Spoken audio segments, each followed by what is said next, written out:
All right, well, hey, good morning, everybody. Welcome to our third, I believe, face-to-face meeting.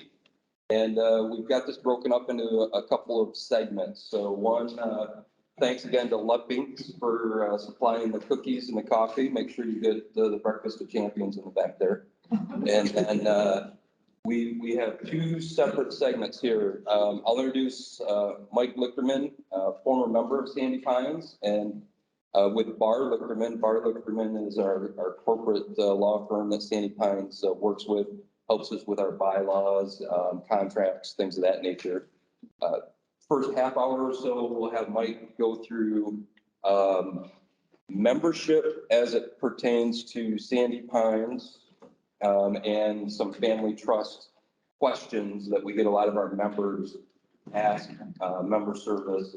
And then in turn, we kind of funnel those over to Mike. So Mike's got some good information for us. So we'll do that for about a half hour or so.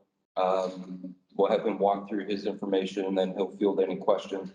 And then right around 9:30, we'll go into the Q&A on the proposals, board meeting that took place last night. And again, that second half, really after Mike presents is your time to ask myself as a party president. We have board members up here as well. Field any questions, okay? Sound like a plan? 4:59. Yes, cut. Your phone's blowing up.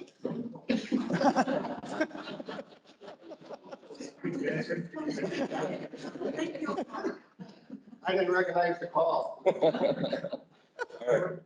All right, so I'm going to introduce Mike Lichterman, and he'll take us through some of the information on family trust as it pertains to Sandy Pines memberships. Okay, Mike, welcome. All right.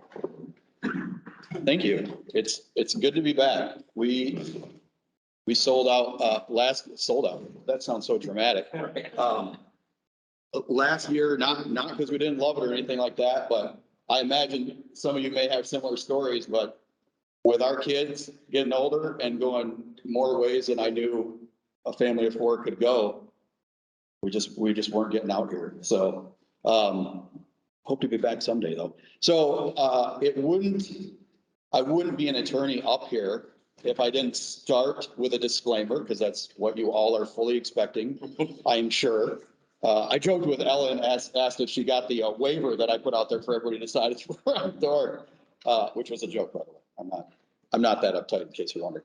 And that is just, as we talk through this, and I would say particularly as we get into any kind of a Q&A or things like that, attorneys, we have all sorts of rules that are imposed upon us, compliance rules and stuff like that. So I can't really give any specific advice for a person-specific situation. That's something that should have had in a private conversation. And I do, I mean, so my focus is on estate planning stuff. So when you get into like ballot proposals and stuff, you can look at me all you want, but I'm probably not going to have the answers for you.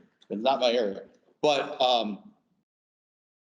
I will recommend that if you have an estate planning attorney you work with, that's the best place to start if you have specific questions for you. So I just got to get that out of the way. And, feel free to ask whatever question you want, because I'm pretty good at letting people know that's not really a question I can answer how you've asked it, but maybe I can rephrase it in a way that I can give you something that will be valuable. So this really came out of, I think, and Jeff can correct me if I speak out of turn, member services, not just really getting questions on, we have a trust and we understand that our membership can be owned in our trust or coordinate with our trust, but getting a lot of the same questions over and over again, or a lot of the same situations, which I can vouch for because I got a lot of those emails. And every person, every family is different. So overall, the question was the same, but maybe there was this little tweak in that one situation or this one in another one.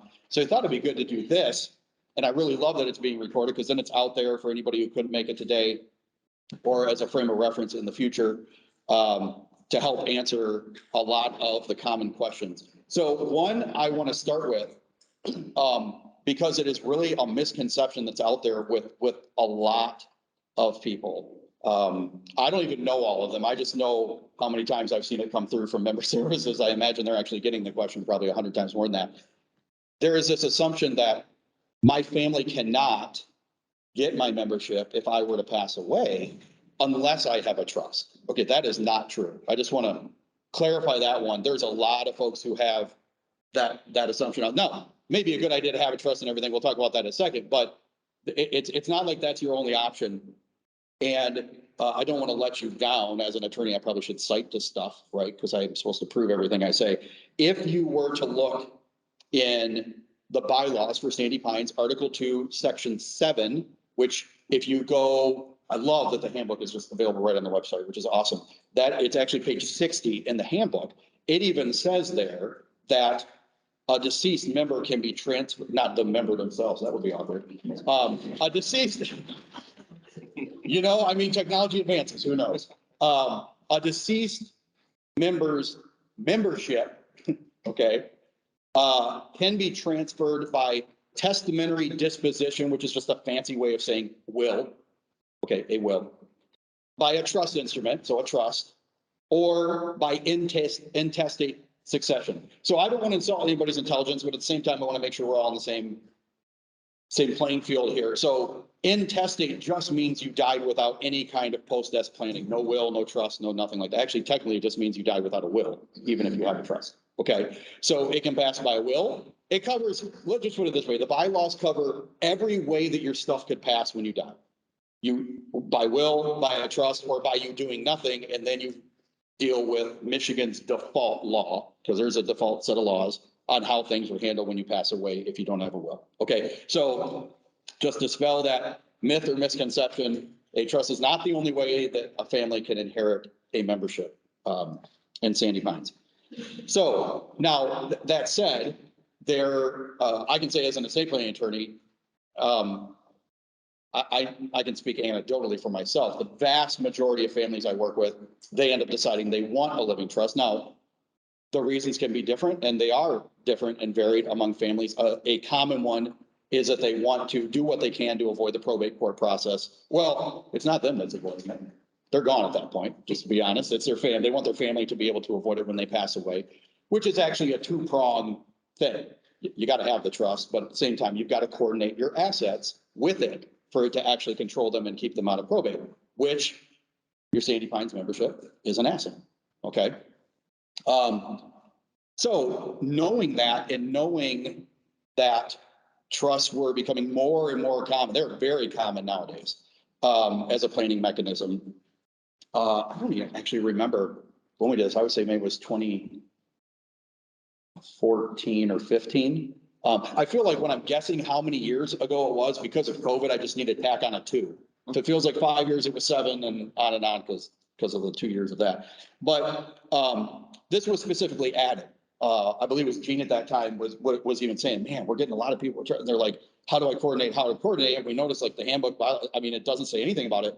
And actually the bylaws at that time, where I just talked about testamentary disposition or trust instrument or intestate succession, that trust instrument wasn't even in there. It was only testamentary. So technically, there was no authority to do it. And because it's a membership, you got to find some ability in the bylaws or the handbook. I mean, those are the rules, and the membership is subject to the rules. So that it was added for reference purposes. Again, maybe not. I would hope you're not necessarily taking notes, hopefully just enjoying this. But for like video references, page 8 of the handbook is where you get a definition of terms, and among those is a trust membership. So what I like to point out is, because trusts are not, well, at least they shouldn't be, cookie cutter. They can be incredibly flexible. One of the reasons I like them so much is not just the whole probate thing, but when I'm talking with clients, I don't like to have to tell people no. I like to make people happy, and usually telling them no doesn't do that. And trusts are so flexible. It is very rare that if somebody looks to me and they're like, we'd like to do X or we'd like to do Y, I say, oh, we really can't do that. I mean, a handful of times in 15 years. So maybe that's what I like so much about the practice. But because of that, like many things in life, we had to say, okay, here's what we got to do if you want your trust to be able to own your membership. We've got to take this entire world of all these different ways and things you can do with a trust, and we've got to say, okay, this is how it will work as it relates to Sandy Pines membership. Otherwise, you have an administrative, probably nightmare is not even a strong enough term for it. Because then you got to review every single trust in detail that comes in, which I guess I wouldn't mind because I love doing that.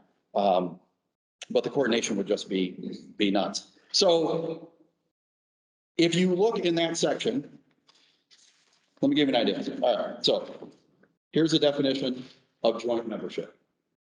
Right there. Here's a definition of member. See how it's like 3 lines. Cameron, 3 lines. Okay. Here's a definition of trust membership. Right here. You're thinking, oh, that's not too bad. And all of this.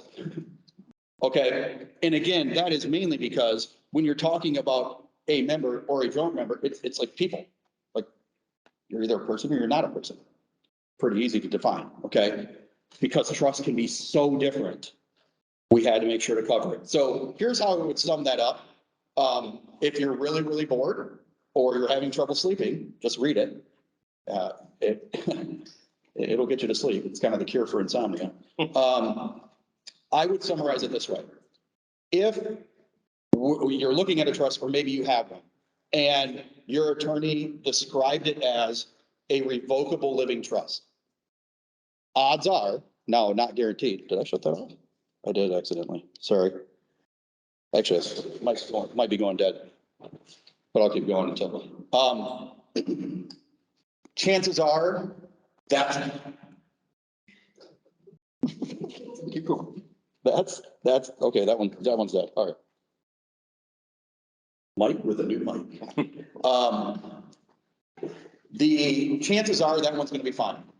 Okay, because all the language that is in the first full paragraph of the definition of trust membership is what most, at least estate planning attorneys, would refer to as a revocable living trust. You create it, you're the creators of it, you're the trustees, so the ones in charge, and while you are alive, you are the only beneficiary. If it's a single person, if it's a joint trust for a married couple, or just a joint trust for a couple, then it would be both of you, okay? Which is similar to the concept of a joint membership, okay? But this is in there to protect against all the other kinds of trusts. There are Medicaid protection trusts out there. There are asset protection trusts. There are trusts designed specifically to hold life insurance. All this, it's an entire world, okay? Those don't qualify because this needs to be, we need to be able to basically have everything really still be you, even if it's under the trust, and that's what this wording is designed to accomplish. Okay. Another key thing I want to point out is that the death of that person who created the trust, if you look in the handbook, it talks about the quote unquote death of a member. If you're the one who created it, if it's an individual or as a couple, it is the death of those people who created it that qualifies as the death of the member for purposes of the handbook. So if it's 2 people and they have a joint trust, which is very common, it is when that second person passes away. So basically we have none of those original members still alive. That would be what triggers all the death of a member stuff within the handbook. Okay. I'm going to point out some of these restrictions again, which is probably less valuable for you as you're sitting here and more valuable if you were to look at it on YouTube or tell your attorney, hey, just watch this YouTube video. And that is, we had to restrict it to only 2. The people who created trust are called settlors. Don't ask me, I didn't come up with the term. Not to be confused with settlers, right, who went out west. That is just, that word just means the creators of a trust. That's all it means in Michigan, okay? So it is limited to 2. So we cover an individual person creating a trust. We cover usually a couple creating a joint trust together. But beyond that, it doesn't work. It's limited to at max 2 people as the creators. Okay, there is actually a notice requirement. So if the people or the person passes away, that kind of triggers the whole death of a member. There is a 30-day, you're supposed to let Sandy Pines know that within 30 days so that they can start the administrative process for all that kind of stuff. 2 things I really want to point out, because these I think are the most common things that make their way to me.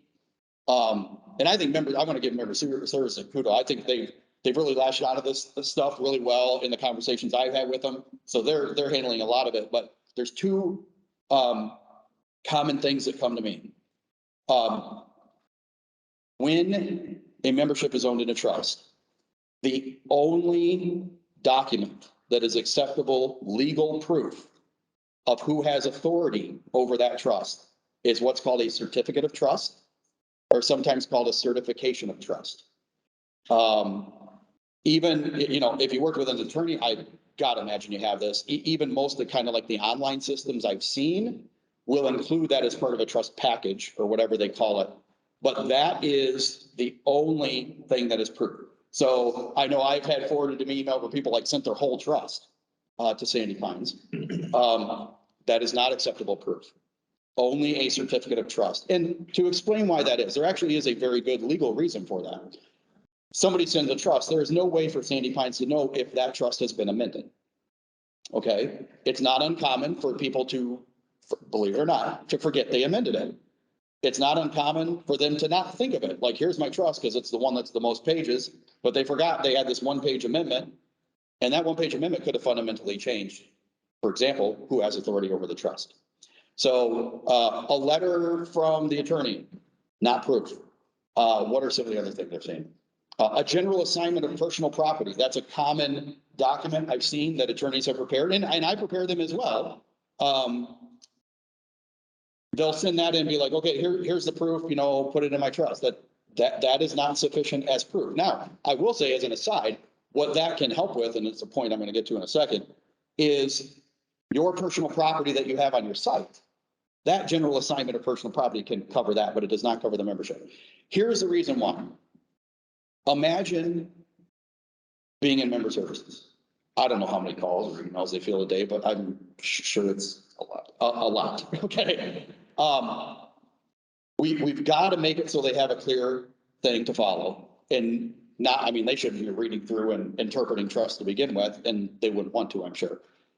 What a certificate of trust is it is actually an affidavit. So I hope you haven't been involved in litigation, but if you have, you may be familiar with what an affidavit is. An affidavit is a sworn statement. It is sworn to under penalty of perjury that the information in that document is correct. That's what a certificate of trust is. And again, these are typically done just as a matter of course when an estate planning attorney is putting together an estate plan for you if you have a trust. And it is required to say, here's who created the trust, here's their address, here are the trustees, because that's the main thing for Sandy Pines, right? Who has authority over this thing? Like, we want to be talking to the right person and we need some kind of proof, and that's going to be a certificate of trust. That's why we require it, because we're going to assume people are not going to lie under oath just to be able to deal with a Sandy Pines membership. I would certainly hope. But that's why the certificate of trust is required. Again, that's the one I see the most common, is I'll get the email, is this acceptable? I have to reply, unfortunately not. Occasionally it's a certificate of trust, so then we're good. But most of the time it's not. It's the entire trust. It's a general assignment document. It's a letter from an attorney, something like that. Only a certificate of trust is acceptable. And they're pretty good, I think, at this point about letting you know that. The other thing is, there was some point after somebody passed away, because trust can kind of go on. I mean, there's some crazy stories out there of trust going on for hundreds and hundreds of years. I won't share the story, but the Rockefellers, which is probably a name a lot of people have heard of, very, very wealthy over multiple generations. They just have trust that just keep going and going and going. But we've got to cut that off at some point. And so under the Sandy Pines handbook, it is 180 days. So half a year, where some determinations got to be made. Okay, where is it? Sandy Pines News Director, where's this thing going? It's not just going to sit in this trust forever. You got to let us know where it's going. Okay. So I would say those are the two big things. I've not had that come up as much. Although we did have one that was like, it was like a couple of years ago that we were like, hey, you know, you were supposed to let us know within 180 days. And we still work with them. I mean, it's not like, it's like, oh, sorry, you don't know, you know, anymore thing. But the certificate of trust, that's a big one. And then Sandy Pines does have a form. I don't remember what the title of it is, but it is a form that has to be filled out, which reference, you know, what are your names, what's the name of your trust, the site number, it's got to be signed and dated, everything like that. And that's how assuming you've provided the required documentation, that form is what they use to be able to get the membership certificate reissued into the name of the trust. And I practice what I preach. My wife and I were members. We went through this process as well. We did all the stuff that we're talking about to get our Sandy Pines membership into our trust. And it worked out great. We, like I said, we ended up selling at the end of summer last year. And it's just a smooth process. It really wasn't treating it any different than if it was just us, just different terminology on some of the paperwork. I do want to point out that I want to be fair to all the attorneys out there, and I don't literally mean here, although maybe there are. Because these rules are specific to a Sandy Pines membership, I'm in no way, when I talk about, a letter from an attorney or a general assignment not being sufficient, that's no comment on the attorneys who did that. Okay, I just want to be clear on that, because general assignments, what we'll sometimes call trust funding letters, things like that, they're very common approaches, and they do work for a lot of assets. Not all of them, and Sandy Pines membership would be one of them that those don't work for. So it's got to be the certificate of trust and then the Sandy Pines form. Okay. That is all I had on that specifically, but one thing I wanted to bring up as well, look at that, attorney, you talked less than the allotted time. That never happens. Is a question that I actually see a lot of, and that is just a fundamental understanding of what you own versus what you don't own when you have a Sandy Pines membership. What you don't own directly is the real estate. I have seen that come up a lot. I've even received, had said to me just for review, almost like deeds to the Sandy Pines site. I was like, you can't do that. You don't own it. So it's kind of a null and void document at that point. You don't own the real estate. What you own is you own your Sandy Pines membership. That membership, for lack of a better way of saying it, is the exclusive right to use that site and kind of the common areas and pools and all the fun stuff around here. Okay. You also do own your own personal property that may be on your site. Okay. Now I know there's camping rules and regulations too, but from a more practical standpoint, have you ever wondered why your garage doesn't have a foundation and isn't attached to the real estate? That's why, because you don't own the real estate. So, your personal property, you want to take your garage with you. I guess technically you could, but all your personal property is on their sheds. And yeah, I didn't realize how much of that junk we had until we sold, and I was going through, I'm like, holy cow, is this staying? Is this going, kind of a thing? But that is what you own, not the real estate, but the membership. So the rights and privileges of being a member and using the site and any personal property you have on the site. So that is all I had. I didn't know if you want to do a little Q&A now, move on, and then we can go to Q&A. No, let's all right. Q&A. But I want to go on record that I was done 5 minutes early. You were nicely done. Okay. I'm glad that's on video. Yes. Add to a trust, you call it by lot number, go back to your attorney, this is the trust, you call it. Just to clarify, you mean, what do you call it, in the trust? Yeah. So like, in the trust, so how would it? Yeah. Yeah. Yes, I know. Those are, I've got some of those emails. And I've actually worked with some, so long as I get Sandy Pines, okay, a lot of times I'll actually have the conversation directly with the attorney, and that's worked out fantastic. They'll be like, oh, okay, I didn't know that. We'll just do it this way instead. I guess the answer to your question would be, it depends on if you're actually trying to specifically say what happens with your Sandy Pines membership in the trust. A lot of people don't. It's just, here, divided equally among the kids or whatever. If you are, I would say Sandy Pines membership is a good way to refer to it. You could refer to it as the site number, but really the legal asset is the membership. So membership in Sandy Pines Recreational, I don't even remember the legal name. That's really bad of me. But Sandy Pines Wilderness Trails Inc. is what. There you go. Sandy Pines Wilderness Trails Inc. Your membership in that. But I will say that's if you want some kind of you want that membership treated a specific way within the trust. as far as just proof that the trust owns the membership, that would be the new certificate you get after it's processed. And just to add on to that, what we have seen, so good question, what we have seen is somebody put in, to be very specific, membership at Sandy Pines, site number, and they've even put their street name in it, right? That's in the trust, and then all of a sudden, 5 years later, they sell from phase 2 and they move to phase 5. And they didn't amend the trust.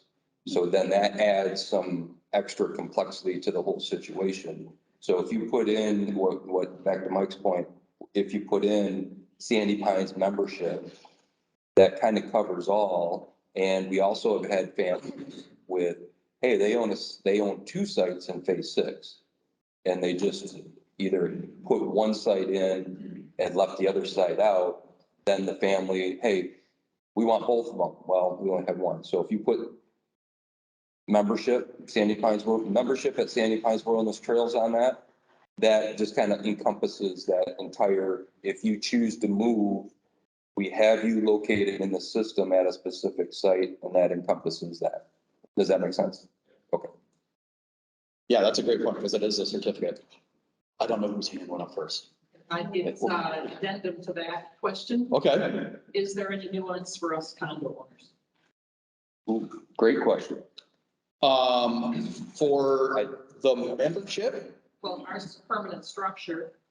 well, so you're gonna have 2 things there. You're gonna have your condo, which is real estate. That would be handled by a deed, but you're gonna have your Sandy Pines membership, which follows the same stuff we're talking about here. So there's really 2 things there. Yep. Yeah, that's a good question. And then I think over on the left. Yeah, So we put it in our trust. We also, zoning out, we have to retitle our membership in the trust name also. first off, I appreciate your honesty. I am honestly more concerned by the people who are like engrossed in it than. Can you repeat the question? Yeah. Oh, yeah. So the question was, yes, thank you for mentioning that. I believe the question was, does it actually get retitled into our trust name? Yeah, we need to do that with Sandy Pines, or we just put it in the trust. Yeah, great question. For it to be owned, for the Sandy Pines membership to be owned by the trust, it must, that membership certificate is really your proof of ownership. It needs to be retitled, for lack of a better way of saying, into your trust name. And again, that would be a copy of a valid certificate of trust, the form that Sandy Pines has, you fill out, they kind of put those together, probably review it, I would imagine. And then internally, they take care of that, and we ended up getting a new certificate that actually is issued, that membership certificate you get will actually be issued in the name of your trust. Yep, good question. Yes. We live at a state, we do not have a trust, but we do have a will. Mhm. How can we avoid probate? So, did you hear that or you want me to repeat? Okay. So we live out of state. We do not have a trust. We have a will. How to avoid probate? You're going to get an attorney caveat again. I'm only licensed in Michigan, so I can't speak to any other state's law. What I can do is I can give an anecdotal example that I actually have going on right now, where the person who passed away, this was a real fun one. The person who passed away, resident of Indiana, the person carrying out their estate, resident of Illinois, and they own property in Michigan. The attorney in Indiana happens to be a friend of mine, so he's like, oh, can you help? We just got this one credit union account, we got real estate. What they had to do, I personally have not experienced this with a Sandy Pines membership yet, but it should be a similar process. Usually, this has been my experience, again, I can't speak to another state. There would be a probate open in the other state, and I will get to your exact question in a second. And then in Michigan, they have to file, a Michigan attorney usually will file something called a notice of ancillary administration, which is just a notice to the local probate court here, which would be Allegan County, because we're in Allegan County, that, hey, I'm appointed in this state, I'm valid there, so I should be valid here for just the stuff that's in Michigan. That's what that is. So how to avoid probate?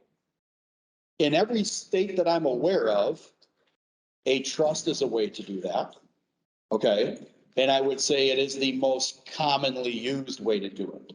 It is not the only way. You can have, like, when you got retirement accounts and life insurance, stuff like that, you end up filing a beneficiary designation form. You say, hey, I want it to go here, which is you agreeing with that company. By contract, you're just going to pay it here. It's not going to go through probate.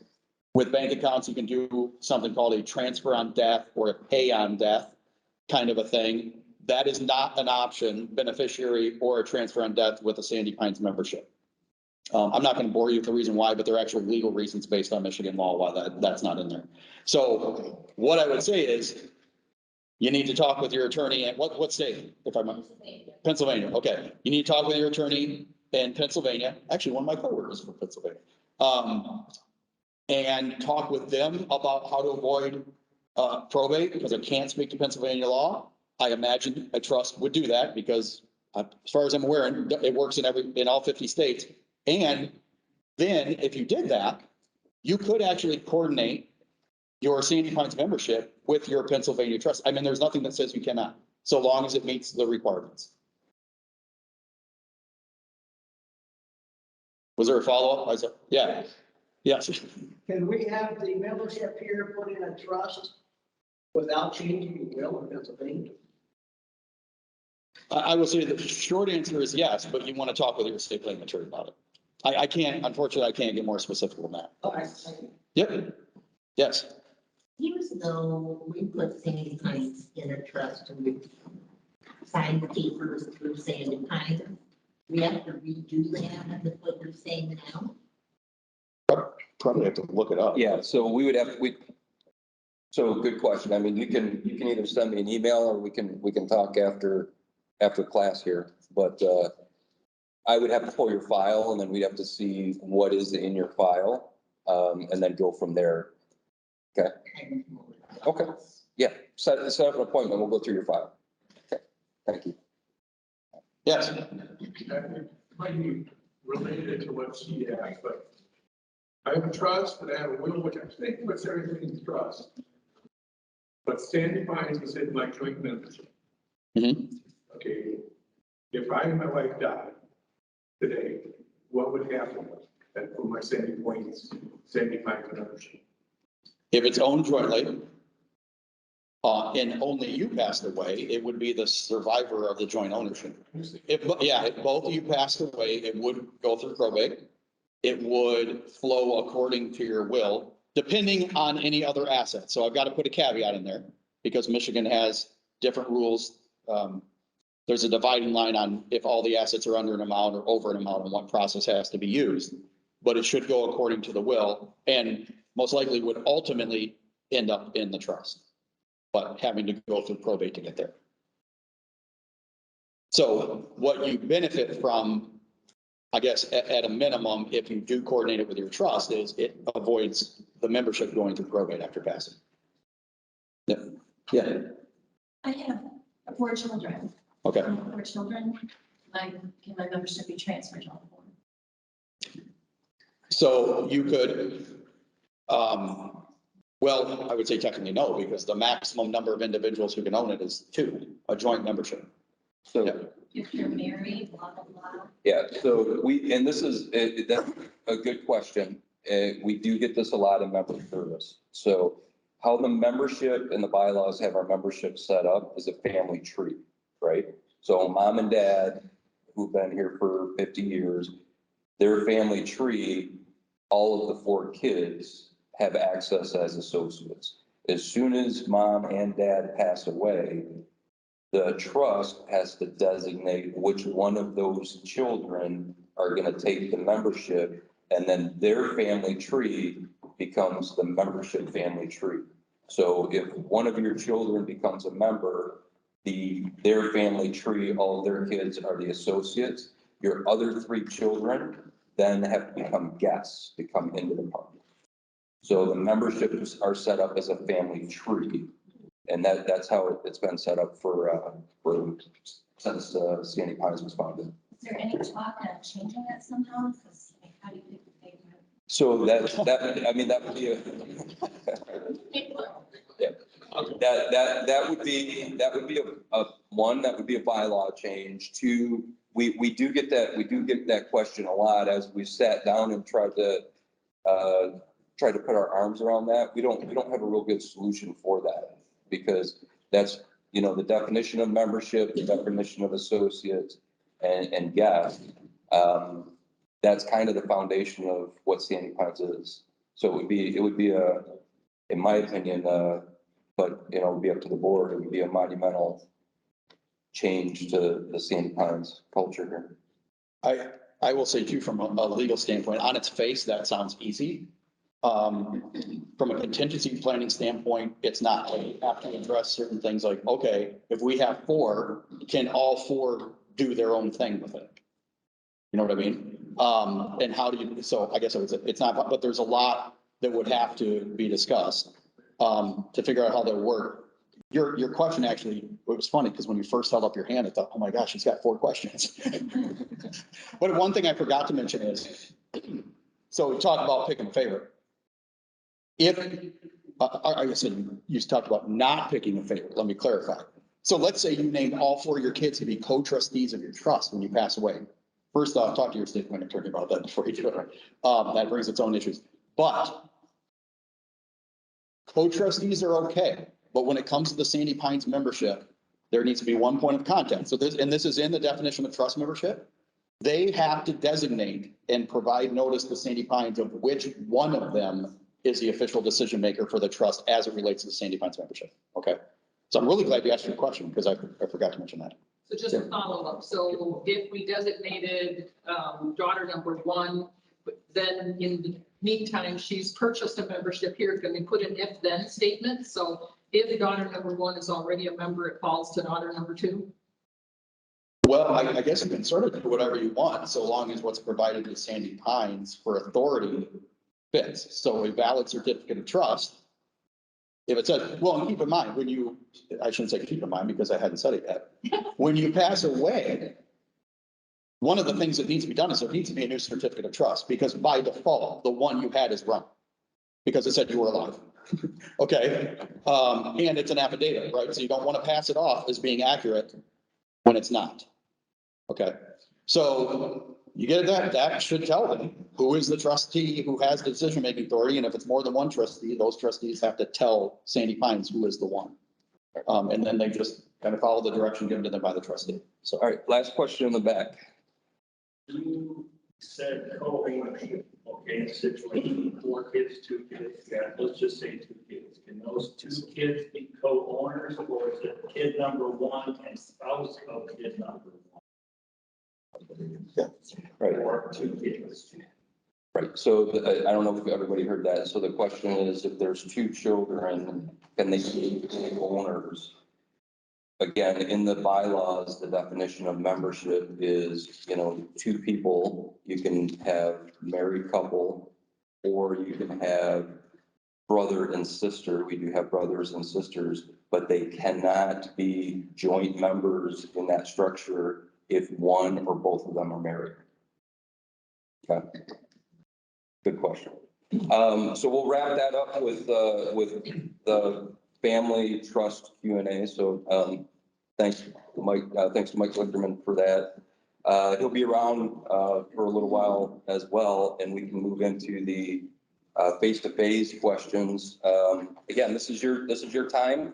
If you haven't, I see people in the back. If you haven't, we should still have some coffee and hopefully some cookies over there, from Lumpings. And, we'll open it up. This is the members' time.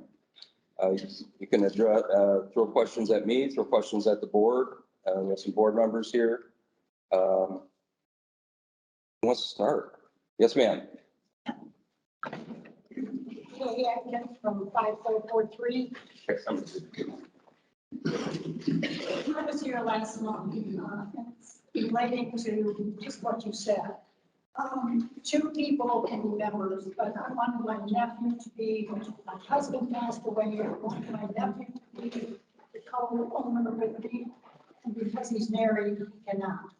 And that does not seem fair to me, and I haven't heard anything from you. Okay. So again, if you didn't hear that, This question has come up a couple of times about the joint ownership and membership definition. I think the answer that we just gave was, right now, the Sandy Pines bylaws does not allow that. And again, until that gets changed by the bylaws, that's something that we can have the board and myself review. I sent an email and that's exactly what I was requesting. That the bylaws be changed. Okay, so then again, what we would have to do from a board perspective is we'd have to take that under consideration. And again, go through our legal counsel to say, what does that mean to Sandy Pines? And is this a good idea or not? So that's not going to be a quick process, because a bylaw change then would have to go through a member vote. And the ballots are already done for this year. I know you had brought this up, I think last month, we had already started the ballot process. So the soonest anything could be looked at for a membership vote would be next August. So it would be something that we would have to start looking at in the off season. So. And see, as I said last week or last month too, because I have no children, I only can have one associate member. Correct, you can have a designated associate. My nephews and my nieces are just like children to me. So I think if you're going to reduce something, that should be included too. One person, and then somebody who has a whole bunch of children, they could have 12 associate members, and I can only have one. And it just doesn't seem fair. Understand, and what we have to do though is we have to operate within the bylaws that have been presented to us and drafted to us over the 50 years of the park. So, and that would be a change. And Well, I don't know why you can't. well, again, that would be something that we have to work on the off season. Okay, thank you for the question. Anybody else? Quiet group. If she doesn't, let's say she had children, would they be, let's say she had a sister, the mother of the nephew, and that person was widowed. Could that mother of the nephew be her second associate, and then that nephew gets in on? Holy cow, Diane. I'd have to go to the boardroom with the whiteboard and map that all out. I mean, we do get a ton of different questions as to, can I have, Uncle Bob in? He's like a father to me. We do have a couple of things in the bylaws that allow us to do that, right? And that's a designated associate. And the designated associate, unfortunately, under the bylaws that we have, you can only have one designated associate. You can put that on your site. If you have, children and things of that nature, then that designated associate replaces your associates. So we have to operate within the bylaws that we have. And, we do take some of these exceptions down, and we'll try to get resolutions. But we got to take a look at the structure that we have, and does it make sense to make any changes? So I'll try and map that one out later, Diane, to see what happens. Yes. I sent in a question to the board email Okay. about, and I wondered if you're going to answer. I do have walk-in or write-in questions that I can answer. If you guys want me to start there, I typically like to start with what you guys have out in the audience as far as any questions. We got a lot coming up in front of us. So yes, sir. So a question on the new building, South Shore. If it doesn't get passed, what's plan B? And then to follow up on that, my thinking behind it is with you starting this process in January, I believe you might have had a predetermined outcome already in your mind. So if it doesn't pass, are you just going to let that process go away? So, what's planned? Yep. Okay. No, so good question. If you didn't hear that, and then for the recording, what's plan B for the South Shore if it doesn't pass? And then I think the second question was, did we have a predetermined plan? Why did why is this now when we started the process in January? Was that just like, okay, all right. So I'm gonna start with your second question first, okay? So this building here, this FEMA building, from what I understand, came up during the off-season with an opportunity to have a nice safety feature here at Sandy Pines. I don't have the history, but, you know, there's been a couple, since I've been here, a couple of take covers with, you know, tornadoes, things of that nature. And, you know, we'll be honest, we live in trailers here, right? And they're not real, good to hide in during a tornadic event. So this came to light. We had some government funds available. It was enacted as an emergency safety feature for Sandy Pines. That rubbed some people the wrong way in the membership. We have now another opportunity for the South Shore. The FEMA process, we got contacted, if I remember correctly, around October, November, again in the off season with, hey, there's some additional funds from a FEMA perspective. And we have a really good relationship with the township and we have a really good relationship with the state. And they support us pretty much whenever we need the support from them. So that process, we got notified in October, November. We put a plan together with an application to FEMA. If you miss the deadline to get the funds, then you don't get the funds. So we put that plan in place. We applied for it in January, again in the off season. That process takes about 12 to 18 months to get approval because it used to be a region and now they've opened it up to kind of like a national application. So the process takes a little bit longer. The lessons learned from this building, we're kind of what we call parallel pathing this. We're applying for it. We're saying that, yep, we want the funds, but we're bringing it to a membership vote as well. And if the membership votes on it, then we can get those funds. And you guys are saying, yep, go build it. From what we understand, and again, we had the state police do a walkthrough here last Thursday. Basically, you know, official sign off to get our recovery from the state of funds. And, you know, we passed it with flying colors. They gave us that, hey, you know, again, we probably won't hear anything in the off season until December, January, February. So we wanted to make certain that we got this in front of the members and you guys have an opportunity to say yes or no. If we say no, we have the ability to reject the funds. Sandy Pines has not spent $1 on this. Steve Yarman and the county, the township, as well as the county, has spent a ton of man hours putting together, you know, what we feel needs to be over there. But as far as spending a dime, Sandy Pines has not spent a dime on that South Shore. We can reject the funds if we get approved and the members say no. Now, what happens with that is, what does that do with our relationship with the township and the state? We do have some strong relationships there, and those elected officials are going to start rotating out. So as they rotate out, will we get another opportunity? We may or may not.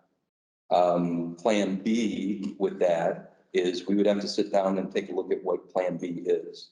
We do have on the budget $300,000 to fix the Pizza Hut roof behind us. And the challenge with that is that has to be a complete tear down and restructure. And so it's $300 for the tear down and restructure, but it's a 50-year-old building. And now you have to get HVAC and electrical up to code. Estimates are over $200,000 to get that done based on what we've seen here and just walkthroughs with some companies. The building over there right now is not utilized. I think it's had one family gathering, one potluck, and the carnival on Family Fun Day had all the kids in there. We've had soils and structures come out from an engineering standpoint. That foundation is moving into the lake. It is cracking on the inside. It's not in bad shape for a 50-year-old building. But as you walk around that porch that's in front, that's facing the lake, you can see the foundational cracks there. The recommendation has been, we need to tear that up and remove that. So we're at kind of a crossroads. Do we want to spend money on a building that nobody is utilizing and is moving foundationally? Or do you want to put some of those funds into a building that now allows safety features for phase 1 and phase 2 to come in during a storm? Because if you've seen over the last couple of years, this has been utilized for take covers. So did that answer your question? Yeah, can I just do one quick follow-up then? Sure. So by you saying everything's from foundation and everything else, similar to the old building here, would you guys just declare it an emergency, which I think you're allowed to do in the bylaws, and then the building gets put up regardless of the vote? And if that does happen, what happens to the assessment or the dollars that are needed? Where does that come from? My opinion on this, and I know we've discussed this throughout the, I would say this entire season with the board. And, I don't want to speak for everybody on the board, but I think the answer to that is we did that with this building and the members didn't like it. So we want it out to a vote, and we want the members to see the benefit of that and vote yes. But if you vote no, then your voices have been heard, and we'll have to hear plan B as to what we're going to do with that building. And the timing of it would be very unlikely to still be able to go back and declare it an emergency, because we probably would have already passed on it. Our opportunity would already be gone by the time we get in there and look at what we can do to preserve that building. So that ship have already sailed. So declaring it an emergency at that point, for the reasons that Jeff mentioned, and also for the fact, I think that that opportunity would be gone and we don't know when it'll come back. Yes, I'll get the one back. So, talking to my neighbors in my phase and in the laundromat and all around the park, because I'm here every day.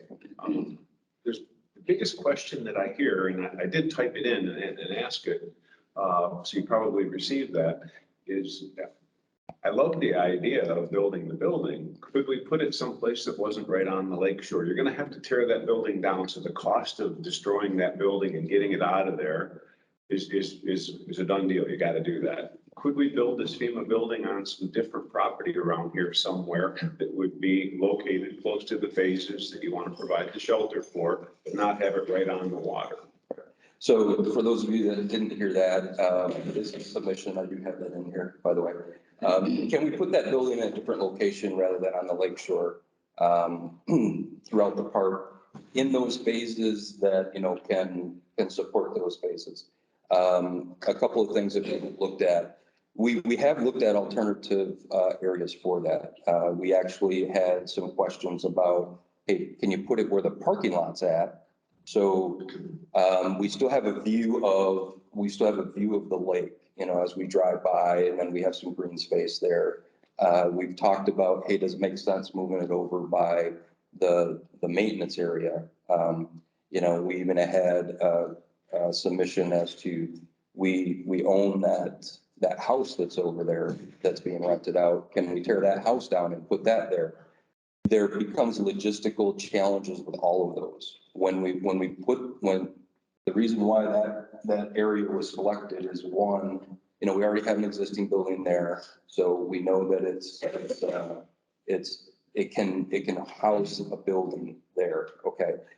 Number two, I have seen and been forwarded online from one of the social media websites that, hey, this thing is going to be right on the beach and it's going to take up the beach. If you look at that overlay of where that individual estimated this building was going to be, it's completely off. And we can post where that overlay will actually happen. Where this building would be if you look at the volleyball court And the end of the volleyball court that's closest to the tennis courts, that building would start there and then encompass that area existing on the building today and basically end at the sidewalk. So it's not going to be on the beach. It's not going to take up all the beach space. You're still going to have beach there. Part of the other rendering that we have is, excuse me, we're going to put the parking lot, the plan is to put the parking lot in front of the building and then move the road closer to where the current parking lot is. And why is the plan that way? How many people have been here during Christmas in August, July 4th, Memorial Weekend, parking in that parking lot and trying to get your kids across the street to the dairy dip? It's a nightmare, right? So we're trying to logistically take away crossing that busy main artery. If we put the building in the parking lot, you've now not really solved that problem. You can get to the dairy dip because we put the dairy dip in that building. But now you've got to have kids carry stuff across the busy road to get to the beach. So we're trying to solve another logistical issue with putting it where that existing structure is. The other ones, how do we get people to and from? What do we do with the maintenance building if we try and put it where the house is at? What do we do with the maintenance building if we put it where the maintenance building's at, next to the retail center? And we're gonna have to build a new maintenance building. What about the flea market? The flea market, we actually had that writing question about the phase 2 pool. Why don't you utilize flea market? Flea market only gets used on holidays. Not necessarily accurate. You saw Family Fun Day. We had carnival rides there. The flea market is kind of our space to put stuff when we run out of space. And if you take that space away, we don't have any other options to put it. So right now, that's kind of the thought process that we've gone through. And that's why the renderings and the recommendation is to put it there. You were having problems with the foundation in this one going into the lake. What's to prevent an even bigger building having that problem? So good question. Same kind of, I'm not an architect. I don't state that I didn't sleep at a Holiday Inn, so I don't know anything about architecture. But what I do know is when these buildings, when this building was built, because this is close to the shoreline as well, it's a really interesting process if you saw this building built. There's what you call helical piers, and they're like giant screws that go all the way down significantly into the earth that solidifies the building. This is 2 feet of concrete, I think, on the walls and on the ceiling. So you need helical piers to keep it in place and to hold it. And from a construction standpoint, what we've been told through the construction process is this building is certified for 100 years. Yes. Yeah. And actually, if you want to see the way this building was built, and I submitted this to the state, which really helped them see the whole visual in this short, I think it's 2 to 3 minute video. FCC, the contractors, actually did a video timeline with a drone from the beginning of the project to the end, and you can see every step of the process and how this was built. So if you just go to YouTube and type in FCC North Shore, you'll be able to see it. And this building was built significantly different than the original buildings. The original buildings had nothing supporting, they had no piers or anything. The footings weren't, done well enough. So the engineering would make it last longer than. And one last comment on that. We talked about this again with the FEMA meeting on Thursday. We probably should have videotaped the taking down of the onion, because when the wrecking ball came in, hit it once and it basically collapsed. And when you look through that rubble, there was no rebar in it. There was nothing structural to hold it. It was almost like the 3 Little Pigs, right? It was a stick house and poof, it just collapsed. So in order to get government funds, we have to meet government guidelines to their storm shelter requirements. And the contractors certify it's 100. Let me get to it in the back. Yes, Bill. was here last night, and I heard Gilman speak to the board. It just triggered my mind to say, are we building the right box for Sandy Pines? I've been here for a long time. There's a pool at this location many, many years ago, and many people here who have now grown up and say, I don't want to swim here. And I feel in my heart that I learned from making a mistake to build a second box like this with basketball courts, shuffleball courts, things that are used on a minimal basis. The man spoke about that last night. I really wonder maybe a pool, which people want a pool, I believe. If we consider a pool, are we ever going to do a pool in the future? Right.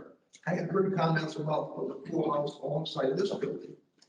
Is that kind of not necessary? I don't know. Right, no, good question. And again, if you didn't hear that, and then for the recording, the question is, are we building the wrong box there? Do we have the wrong things in that building? And what about an indoor pool? So let's address an indoor pool first. Again, my understanding before my time, we had an indoor pool on a ballot. I've also heard the pros and cons to that ballot, that it might have been tied to some things, but the membership voted down an indoor pool. We do have a phase 2 outdoor pool on the capital budget, which is obviously on the ballots this year. And the pools started to surface and say, hey, we want a pool, we want an indoor pool, we want an outdoor pool. We established a pool committee, and I want to say the end of 2020, we established a pool committee. We did surveys to the members. Pool committee met on a regular basis. We kind of looked through options. The surveys that came back were, we don't need an indoor pool because we don't use it in the off season. There's the running of an indoor pool, you just can't shut that down, right? So minimal use for an indoor pool. And the number one reason that I remember, I'd have to pull back the surveys, is when people said, I want an indoor pool, we'd ask, well, why? Well, because we had one before. Okay, but was it utilized? Does it make sense now? So the pool committee, through these surveys, started to focus in on the phase 2 pool. And that's kind of where we're at today, is that's why we have on the ballot the phase 2 pool. We tried to get as much member input in, and if you take one over the other, the majority of the input was, I want an outdoor pool, not an indoor pool. Okay, so that's why we're going that way. Now, to answer your question as to could we put it in that building, number one, in order to get the funds, you have to have the space to house lives to save during a storm. And if you put a pool in there, we actually had on one of the first renderings for that building, we had an outdoor pool. And then we said, all right, let's put a roof over it with garage doors and you can make it an indoor-outdoor pool. FEMA will not pay for that.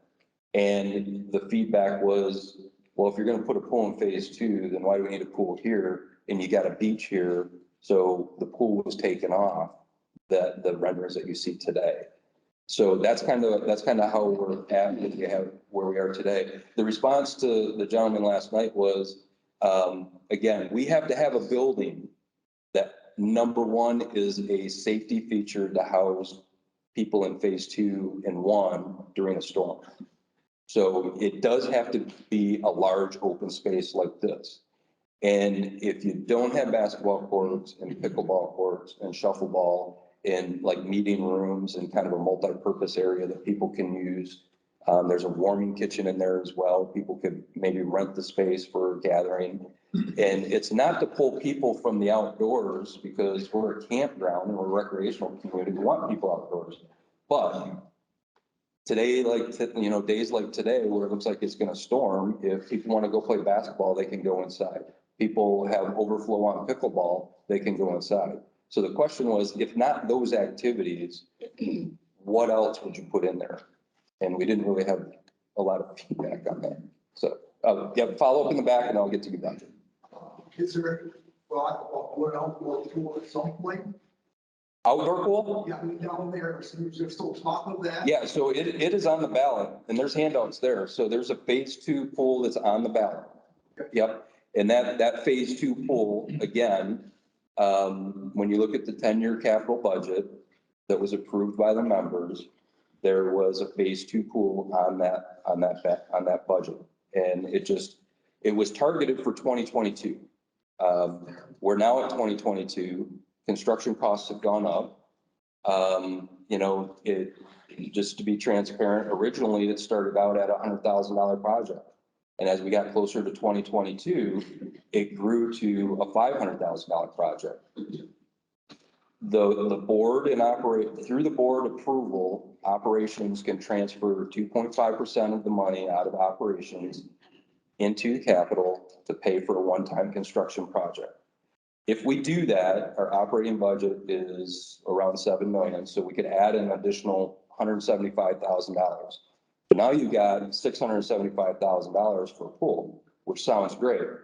Construction cost has gone significantly up, depending on where you look at it, 35 to 50% on some things. That pool is quoted over $1 million. So now the reason why it's on the ballot is the money is in operations. The membership have already said they want a pool. The vote is you're allowing the board to transfer money from operations cash into capital to go pay for a pool. And it's capped, the total cost is capped at 2 million. So if we had 500,000 in there, the capping of that could be 1.5. And then we, as the elected board, and Kimberly and myself, as the operational leads here, we have the responsibility to make certain that we're spending the money wisely. So does that mean, woohoo, we get a blank check for, $1.5 million, let's put a tiki bar in there and let's put all this other cool stuff? No, we still have to be, we still have to be responsible with that money. So, yes. Going back to putting the South Shore building in for like a basketball court, stuff has been taken into consideration, like the floor for a basketball court, you're supposed to wear certain shoes, otherwise it ruins the floor. Right. Who's going to regulate who's in there with what kind of shoes? And then also the noise issue, that echoing and everything, to have those kind of activities in there, you aren't going to be able to hear. It's just going to be crazy. Right. So good question. Who's going to regulate that building with, the right equipment? One of the write-in questions was, hey, teams hanging out there, you're not going to be able to watch them and they could get into, some shenanigans. We're going to have, just like in this building, we're going to have cameras in that building. We'll put some requirements down that people have to meet.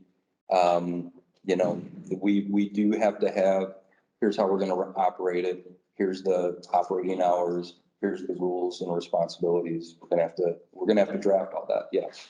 So we do have to put a plan in place. Let me get that gentleman in the back and then I'll get you. Yes. This FEMA building is supposed to save lives. Would it be better to put a second floor to it so that they have twice as many people come during the storm? So good question. The question was, if we're supposed to save lives, do we put a second floor on there to add more people? Anybody know how many members this one would house with two floors? 900 or something, I thought I read.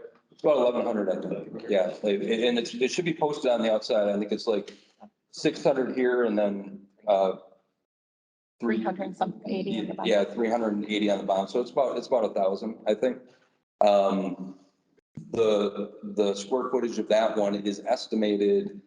Again, I don't have the drawings in front of me and we've had so many different renderings. I'm going to say it's 17,000 square feet and you can get about 2,100 people in that building on a single level. So the challenge with going double level is, again, we still kind of want to manage that view over there, right? So it's going to be a single level. You're still going to have some high ceilings and roof line to accommodate basketball and pickleball with, stuff going up in the air. But right now, that single level will house almost twice as many here. Yes, ma'am. One of the problems I have with this building is that you cannot access the bathrooms from the beach without your card. How is that going to work on that building? So the question was, with this building, you can't access the bathrooms from the beach without your card. It's gonna be the same there. That's why we went from the mag cards to the prox cards. You have to have a prox card to access that building, during hours and even off hours if you need it. So that building's gonna also be locked all the time?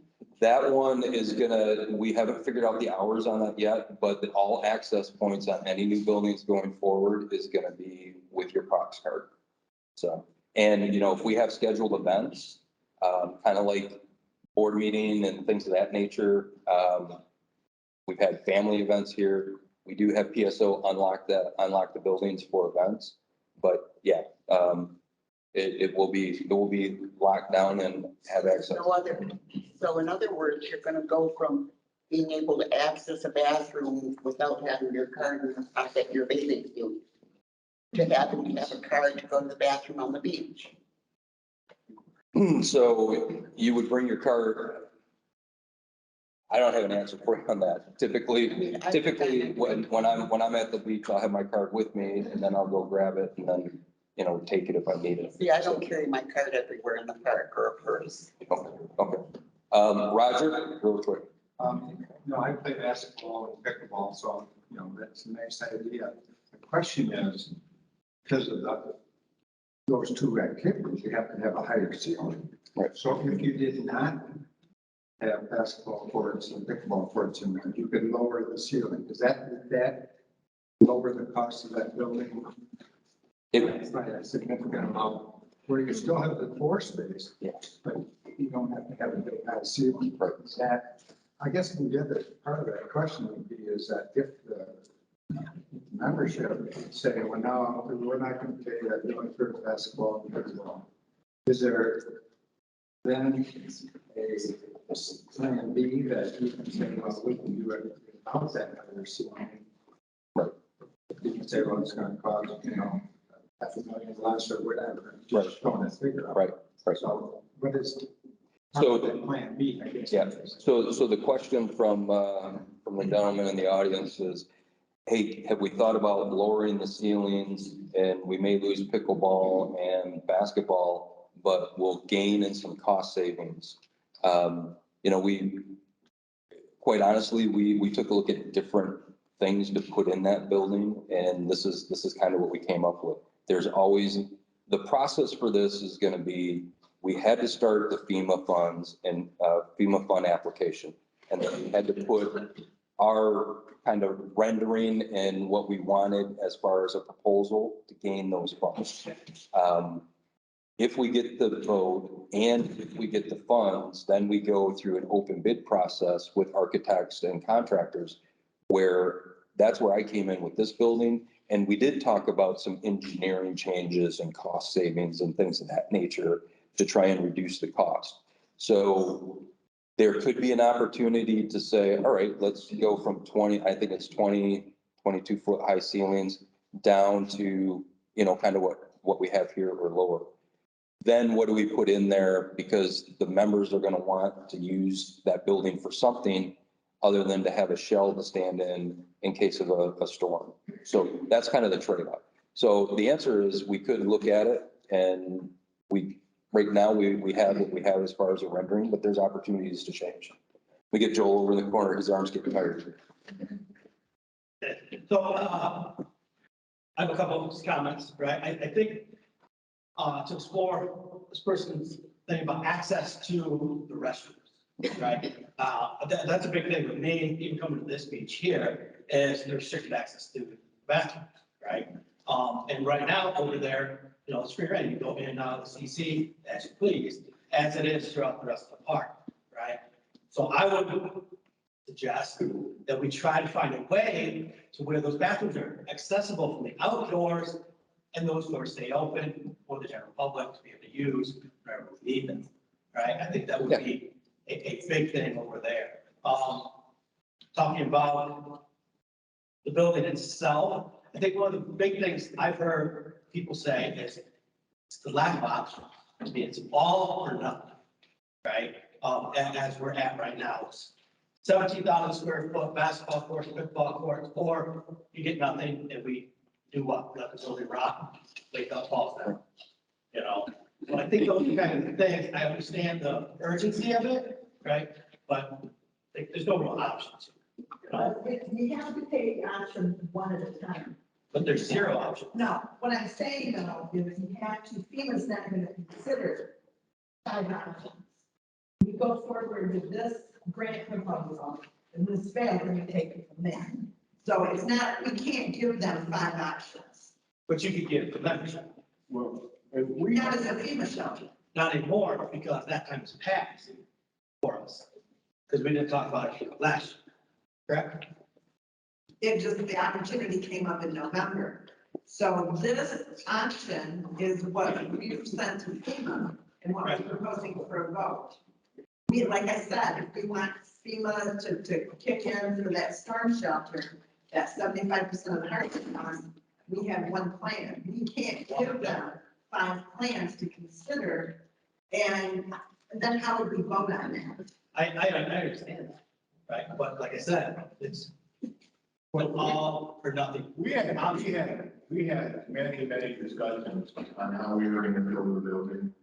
And then we came up with, what do we think that we could give the most options and make it a better facility for members? And we looked at the teenagers, you know, I know, Dave yesterday said they were going to keep on the basketball court, but you go to that basketball court and we have kids galore over there, and we wanted to have something available maybe for them to go and plan. I can sit in my trailer and really puzzle. But no matter what we came up with, some numbers aren't gonna like it and say, well, we think you should do this, we think you should do that. We made the decision as a board that you elected us to come up with the best options available that we thought would work. And is it most cost effective? Is that the most cost effective fund? Because Sandy Pines is contributing to that, there's FEMA money, but there's Sandy Pines money. Is that the most cost effective fund? Because it sounds to me like the pool is huge and nothing is nothing, but maybe this is in the middle, some fun for the kids and cost effective yet for Sandy Pines. Well, it is, and I want to address the question about the height of the ceilings. Really, if you think about it, if we lowered it down to 20 foot or 18 foot, in reality, we might only save $30 a year per member for 4 years. Yeah. So Why not have some fun? exactly. That building is going to be available like the workout center, 365 days, you know. So for those who live in the immediate area or don't mind driving an hour, they can come use it during winter time. Actually, that's one of my questions. It is going to be available during the winter time. Yes. Water available. Yes. Everything. Yep. And then if I had a question that wasn't about the building, how would I ask that question? Raise your hand and ask.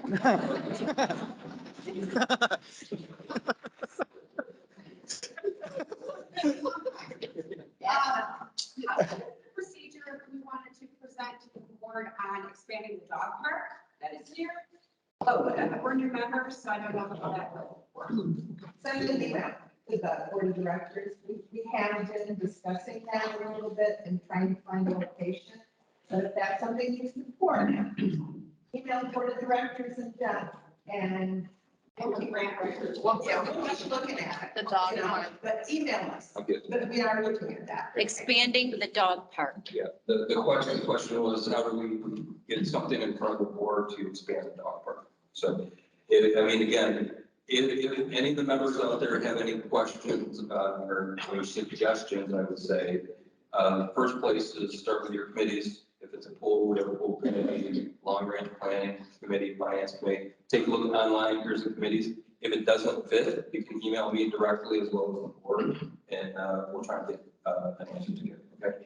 I would like to get a couple more questions, and then I've got about 12 writing questions. So, Diane, am I gonna have to do a flow chart? No. I didn't understand, make it clear, we're tearing down a CC to build this building, but we're not replacing it with a CC. The bathrooms and stuff are gonna be in this building, so I'm not gonna be able to come and go freely. No. Use the bathroom. No, I think the question was, bathroom like this on the beach side. That's how I interpret it. No, it's not. Was it? The bathroom's gonna be on the north side. No, because you're right, it is gonna replace the CC, and if you look at the renderings on online, the bathrooms are gonna be similarly set up like the CC is now. They're gonna be on the I would say, kind of like the front side of the building, the street side of But the building. access And them from the outside Yes, without you a could, card. without cars, yes. Oh, I that's not what you said. Well, again, I apologize, I misinterpreted, because we use this one down on the beach as an example, and this one is locked. So the bathroom, this is replacing the CC, so those bathrooms that are replacing the CC will be unlocked and we'll have access to it. Okay, I apologize for the confusion on that. All right, I'll take these last two and then we'll get into writing questions. Go ahead in the front, please. Let's kind of a two-part question. What committee would you contact to say if you were interested in starting like a community theater group? And if that were to go through this South Shore building, would like the basketball area or whatever, could that somehow be modified to have seating or something in it if you did a play or something in there? Again, I don't think we have a committee for that, so that would be something that you could send to me directly in the board and, put your proposal together and we'll take a look at it. Okay. That was both parts here. Okay, all right. Yeah, last one right here. Correct me if I'm wrong, this was built with being able to have certain things done here, but with FEMA restrictions, a lot of things can't be done here. What is the difference with the South Shore building when you have these renderings of basketball courts and pickleball that we wrote this in and then all of a sudden FEMA says, oh, you can't do that because it's a FEMA building. I thought that's kind of what happened here. Well, so good question. Question, if you didn't hear it, is here, there was some expectations of activities that could be done and FEMA said no. And what's going to be the difference over in the South Shore? I capture that correctly? Okay. So the difference that we have with the activities over there, those activities are all open space. And you can throw basketballs in a closet, you can throw pickleball boards and balls in a closet, shuffleboard equipment in a closet. We have closets here for all of the tables and chairs. From what I understand, what some of the members were expecting here was, I want my poker table here so we can still have poker nights. I want the table shuffleboard here so I can do table shuffleboard. The things that people wanted here took up space from saving a life. And that's why they said, no, those can't go here. They have to go someplace else. These tables, these chairs, they're quick release. You pull a lever, slide this down. You can stack them in a corner. You can get them in the closet like that open space. You can't move a poker table that quickly. You can't move that shuffleboard from what I understand. That's why those were pulled out of there. I know there was a talk of shuffleboard, a floor shuffleboard downstairs. I saw that in one of the renderings. I had that asked, well, hey, it was supposed to be here. You got it over there. Is it going to happen over there? The answer is yes. If that gets approved, it would happen over there. From what I understand, the reason why it was moved here was it just wasn't well thought out. You lay down a shuffleboard here. I think the floor isn't long enough. And now you're putting those metal discs on a floor and you're shuffleboarding against a glass window with all the meeting rooms and drywall. So it wasn't real thought out. Can I get in one more question? Last question, and I'll go to the write-ins. I use this building more than almost anybody. I'm in here 3 days a week or more. I like the library. I play with puzzles in the rooms downstairs. I attend the poker. I come to the euchre tournaments. I'm here a lot. I appreciate what you guys have done. But the one thing that I wanted to ask is who sets the price for renting this? Because I talked to a lady, I think her last name was Styles. I really don't know her. I just talked to her. And I think she told me she spent $1,000 to rent this for 5 hours. Could we make that price, could we adjust that price to something where people would want to rent this building a little more? Right, so good question. The question was, who sets the pricing to rent this? We did go through a budgetary process, and again, because we want to try and recoup some of the operational costs for this, we had ideas on renting it for weddings, renting it for family reunions, things of that nature. And we put a tiered pricing out there, also on season and off season. And our marketing research at the time through our sales department was, hey, take a look at like that wooden loft, the wooden barn loft that's in Burn Ups, and you've got some other ones, I think in Door, Whalen. And we actually set the pricing below some of those markets. So if you were to rent a wedding here and you're a member, it was a $2,500 charge. And with that $2,500 charge, you get the tables, you get the chairs. We have a selection of vendors that can cater, bartend, things of that nature. It's kind of a one-stop shop. You compare that with people that were spending $5,000, $6,000, $7,000, $8,000. We were thinking that was, hey, we're really good. It didn't get rented out a lot, to your point. So we are revisiting that pricing through the budgetary process. We have that on our list. So, hey, we want something for $2,500, but if we miss a bunch of $100 or $200 or $300 opportunities.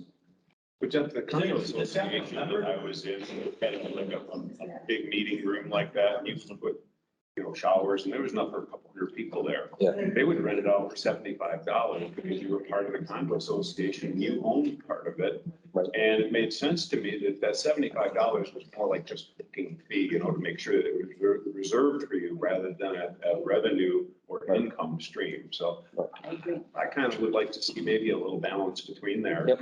So we're going to review that process. Yep. Yeah, we're learning. How much does it cost to heat and do electric and air conditioning of this building about per month or a year? I don't know. We're still analyzing. Yeah, I that don't think we have that information. broken out We'll know yet. that by the end of this year because we're kind of waiting for that full year scope of it, but I'll be able to provide that information. You had some winter months and you had some summer months. Can you give us an estimate on this? I don't have those funds in front of me now. So, I mean, if you want to stop it, when we sit down and go through your file, you want to stop down, we can try and answer that Stop question. by and I'll have Okay. that ready for you. All right. Hey, I want to get to some of the write-in questions. Site number 4186, will the new proposed building have a kids tot center in it? If you look at that rendering, no, we don't have that in there right now. Could that change potentially? The tot center has come up a few times. How many people use the tot center? I go to the exercise stuff in the North Shore or in the South Shore building thing right now. And every time we have exercise, there are kids in that tot center. And so that's 3 times a week that I know of for sure that there are at least 4 or 5 kids in there. At the tot center down here? Okay, Yes. okay. So. And I brought my own grandkids there. And Right. If we can't fit it into that building, then we'll have that as a takeaway as to what other options do we have. I'll volunteer to help you design it and keep it good. Okay. Honestly, I mean, I love it. Okay. I'll hold you to that. I know where you live. All right. And 181. Will there be cameras in the new building if approved? What hours will the basketball courts be open and what will be needed to get in? It looks amazing, but my concern is crime or incidents, places for teens to hide that could happen without cameras. So I think we addressed that somewhat already. We would have cameras in there. We have to go through the operating schedule. Some of the things that have popped up is, hey, are you guys planning open gym? Can you sign it out? Can we have like a phase 2 basketball club that, we haven't thought through all of that yet. These ideas are great. Once approved, then we'll start putting these plans together, right? So, but good question. Site 857, can we have an accessible walkway from grass to beach? I'll have to do a follow-up on this one. I'm not sure what location that individual is talking about, so I'll follow up with you. Wondering if easy access to the boat stakes will be kept, also security camera, as we already are having issues in that area. This is from site 0422, so I'm assuming it's in reference to the pool. Yes, if you look at that phase 2 pool section that we have there, there is a kind of drive that gets you down, or a walkway that gets you down into that boat stake area. We do acknowledge that people need to get into that space down there, so we will continue to have an avenue for those individuals to get to the boat stakes. Cameras as well. We will have cameras in that area. So, site 4390, could the perimeter of the proposed new south building be outlined with flags so members can see the space it would take? Maybe a sign to explain what the flags stand for also could be necessary. In the sign, you might mention that it is about twice as tall as the existing pavilion. I actually like the idea because some people, again, that rendering that was online, that layover completely off base. I like an idea to try and figure out how to have the members visualize that when you guys are down there. But we're gonna have to figure out how to do it because I know flags with boat stakes seem to disappear like 5 minutes after they're placed. So we'll try and figure out, but it's a good idea. Has an alternative location been proposed for the South Shore building? Why not? Maybe not on the lakefront. I think we talked about that. Who on the board drives over 70 miles an hour occasionally on US 131 is glad the police officer looks the other way while you were breaking the law. I donate $2 on Wednesday nights and playing cards in the North Shore building, and I don't mind paying a dime if I'm euchred. It amounts to $3 for Wednesdays. Please look the other way when we donate money and basically. So what this member is getting to is euchre club spends money and our accountants deem that as gambling. And we can't look the other way on that because from what I understand, again, before my time, Sandy Pines looked away on some other stuff and we lost our nonprofit status. So our accountants look very closely at the books when it's an exhausting audit that Kimberly does a fabulous job on, but it's exhausting and they look at everything. And if we gamble, we do any kind of money outside of the parameters of our accountants, it just puts us in a bad spot. So my recommendation is if you want to do that, hang out at somebody's site or put two sites together and have a euchre tournament there if you want to gamble. But it's all good looking the other way at 70 miles an hour until there's an accident and then you get caught. So 1339. I appreciated your visit with the Lake Committee last week and it was nice to meet you. Are the plans, ideas to improve the lack of water down here at the end of phase 3? So what this individual is talking about, Lake Committee met, I think this past Tuesday, we took a boat tour around the lake. A couple of things that was pointed out is one, the park inspector is going to start taking a look at the green space around your docks and your boat stakes. It's just taking a drive around that lake. It's kind of a mess. So as they do inspections, they're going to start taking a look at that. You can't have stuff in the green space. We've seen kayaks, we've seen pedal boats, picnic tables, things built so you can hold your kayaks. We're going to take a look at that. The other thing that we took a look at was in phase 3, where the creek empties into really the start of Lake Monterey. That sand, it's dumping a ton of sand, a ton of leaves and sediment, and it's building up, which is hindering more water to come into Lake Monterey. If you actually go at the end of phase 3 where that opening is at, and you look at where this gentleman's dock is, and you look across, half of that is now encroached with sand, trees, bushes, shrub, and it's just continuing to come. So we are having some individuals come and take a look at that area. I believe this coming Monday or Tuesday, and we're going to talk about some different avenues to try and prevent that closing up of that area. to allow the water to continue to flow into Lake Monterey. Because that affects our water levels, that's kind of the feeding point to the lake. So we are looking at that. So good question. K 256. I was wondering why the cost of cable went up so much and why cable and internet were added even if we had no use for internet. Also, the 1-year activation seems useless for half the year and a waste of money. The program we have now seems just fine and so much more reasonable priced. So this is a two-edged sword. I'll pull the members out there. Do you think the service that we're getting right now is the internet, the modem? Is it reasonable right now? Are you guys having good connectivity and things of that nature? Break down at 7 o'clock every night. Yeah. So from the calls that come into member service, where we're at with Spectrum, this was talked at the town hall last night.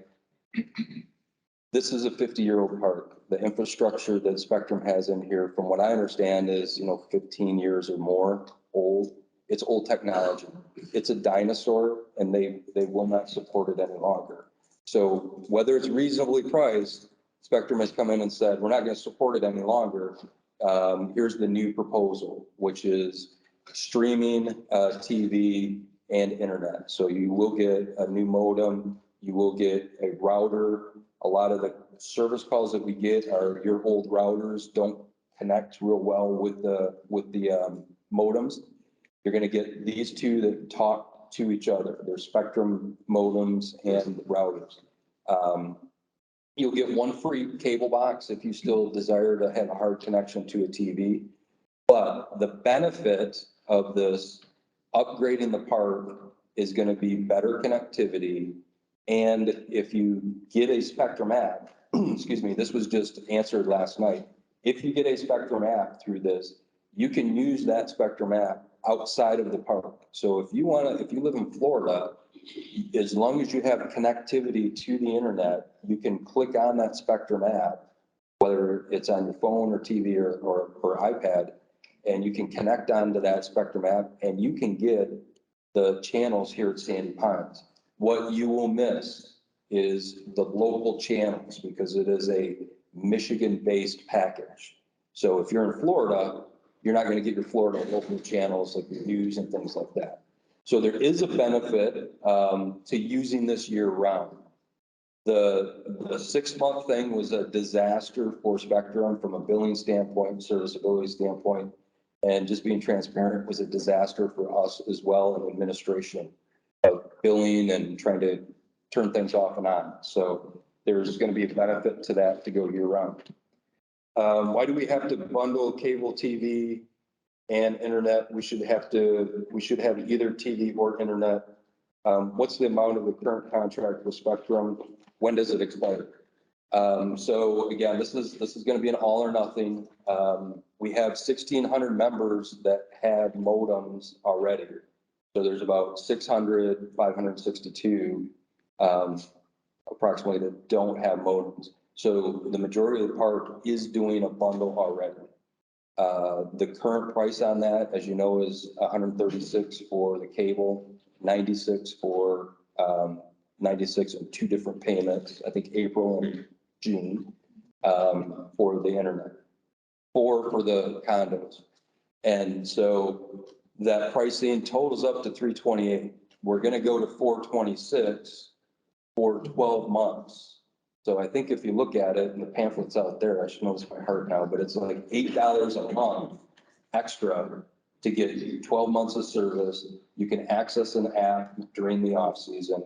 You have options to add stuff like the sports packages, things like that during the season, cancel those during the off season, things of that nature. So this is getting the park to a level of technology that other areas are at, and it's just time to do it. And again, if we vote no on this, then we're already having condos explore a contingency, and the operations are exploring a contingency as well. If we vote no, we get no cable. I keep using the word cable. It's streaming TV, really. We're going to lose TV and we're going to lose internet. So Yeah, Joe, real quick. Is it still gonna run on the coax cables that are in the park? Were you not at the town hall last night? I was not. So, good question. So there is, I think Spectrum said there's 28 miles of cable in this park. So that's it. Some cable is new, some cable is a dinosaur. So what really connects the park is these mini towers called nodes. And there's 2 of them. In order to get the connectivity we want and to get the technology to where we want to go, we have to add 6 or 7 new ones. And then to connect those, there's updated fiber optics that needs to get connected. Then from the nodes, they're going to take a look at, yes, you're still going to use coax cable to connect to the sites. Some of it's old and is going to get ripped out and replaced. Some of it that still meets the parameters is going to remain, but it is going to be a significant construction progress really from September, October until we come back in April. So good question. I believe they're referencing a CC in phase 2 here. The bathroom is so cold, wondering if the air conditioner can be turned down to conserve energy, and the water is so terribly hot. Can't shower with the grandkids without scalding them. Could that be turned down at some point? And can we add hot and cold water faucets? So some of our CCs are, they were founded in campground style. So you got the pull chain, and if you show up first thing in the morning, it might be cold. You show up later after people have used it, that boiler, that heater turns on, and it'll be hot. We unfortunately don't have a way to control the hot and cold. That would be a complete tear down of the system to try and put faucets in there. So right now, we'll continue to try and add that to the plan for maintenance, but we're gonna have to continue to try and work around that. Let's see here. Site 681, is there an exterior lighting policy for garage and units and sheds? I don't see any in the handbook. Concerned members with intrusive exterior lights installed can cause serious light intrusion and light pollution. Lights that cast bright lighting into neighboring park models and around campsites, fires can be offensive. This causes owners to have to install darkening shades, blinds. Going forward, could we have a policy to help those members that do not wish to have light pollution around their sites? I think this one came up before. We can forward this on to the rules committee and see if it's something that, the rules committee wants to investigate. So thank you for that. All right, I'm down to the last one. So stick with me here. A little bit over, apologize. This is the last one, but in 6 parts. Will the Gaga ball pit and disc golf course stay in the field in phase 2 if a new pool is put in this area? Both of these amenities are consistently used by many people within different age ranges. The disc golf is used throughout the day as the phase 3 location is overgrown with weeds. There is a high level of activity of disc golf in phase 2. So the answer to that right now is if you look at that rendering, we would have to relocate some of that playground equipment, and we would have to relocate some of the disc golf equipment. The plan is to still try and keep the disc golf.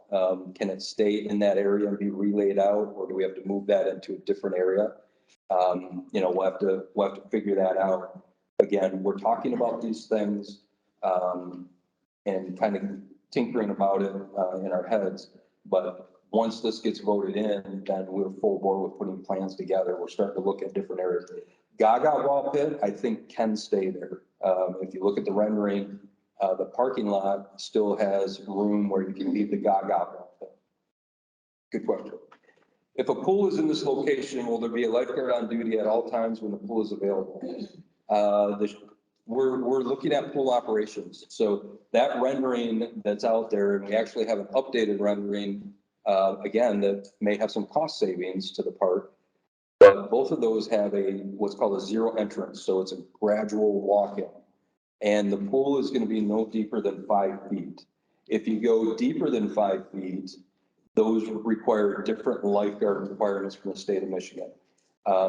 We are having a hard time, just being transparent, we are having a hard time hiring lifeguards and maintaining them. And then when we do have our lifeguards, like right now, Kathy is struggling with school activities are starting up late July, early August, and we're starting to lose some of the lifeguards. So we are investigating a plan as to how do we make our pools in the park, including this one, safe, but similar to like a hotel where it's posted, must be 18 years of age to enter, swim at your own risk. If you're under 18, you have to have a parent or adult accompany you, yet still have pool monitors on site for any kind of accidents, things of that nature. So we're still trying to iron out some of the operations of this pool as well as the other pools that we have in the park. How will the entrance work to allow golf carts and emergency vehicles to get through? The current area that is open to drive golf carts through definitely is not wide enough for the trucks to turn in or pass through. In case of emergency, will you have to buy out sites in order to widen the area? Again, the short answer to that is we're looking at that. We do see that is a little bit of a narrow area. We have taken a couple of construction companies down there. They say they can get their heavy equipment in there to start construction on that project.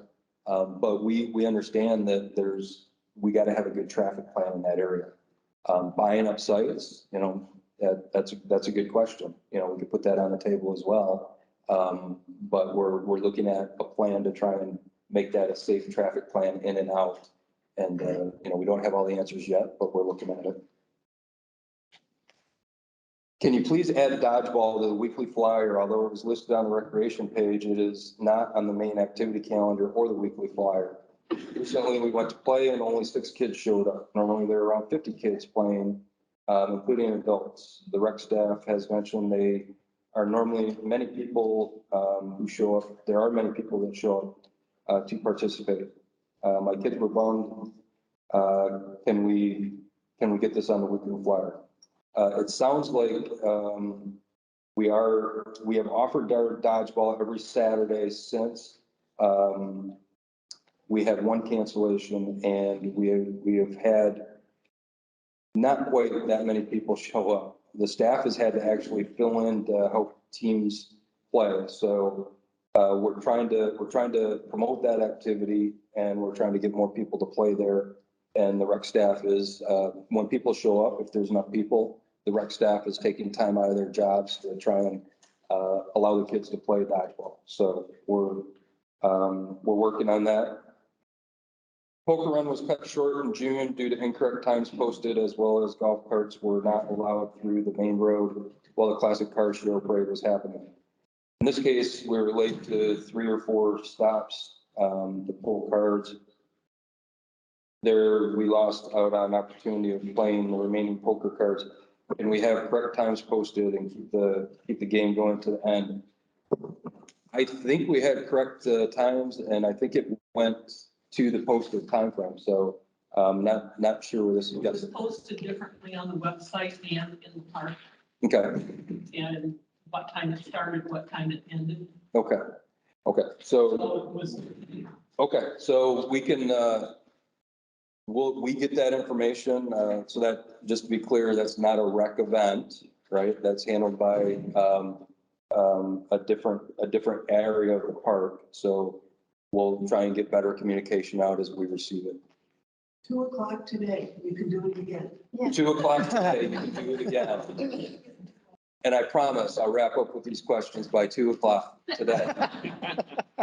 Last one, family scavenger hunt. Again, more questions about the times posted and prizes. We do try to hand out prizes as much as possible. If we run out of prizes, the scavenger hunt has been a huge success. As we run out of prizes, we run out of prizes, we try to get more. So. Well, and I think the family scavenger hunt that refers to.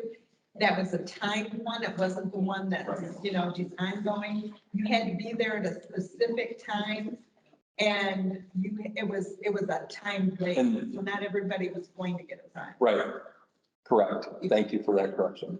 Okay, that is all I have. Gift certificate. It is 20 minutes over. I apologize, but thanks for everybody being here. You have any other questions, come see us. We have open doors. Thanks for being members.